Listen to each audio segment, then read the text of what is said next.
həm xəstələrin psixoloji durumuna bağlı, həm xəstələrini aktivləşdirmək üçün təbii ki, tibbi reabilitasiya və fizioterapiya bu məqamlarda paralel işləməlidir və çox vacib və önəmli yanaşmadır.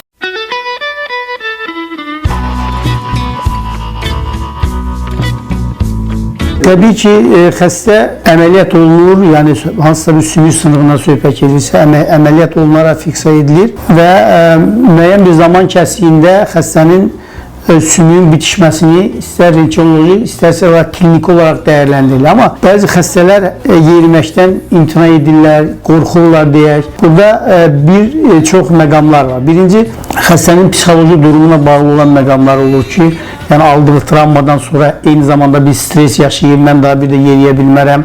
Bu koordinasiya pozulluğu yaranır ətraflarla baş-beyin sistemi arasında. Bu birinci məqam. İkinci məqam, təbii ki, bir sümük bitişir, əzəllərdə bir atrofiyalar, yatmalar yaranır. Bunu aradan qaldırmaq lazım olur. Ona görə də həm xəstələrin psixoloji durumuna bağlı, həm xəstələrini aktivləşdirmək üçün təbii ki, tibbi reabilitasiya və fizioterapiya bu məqamlarda paralel işləməlidir və çox vacib və önəmli yanaşmadır.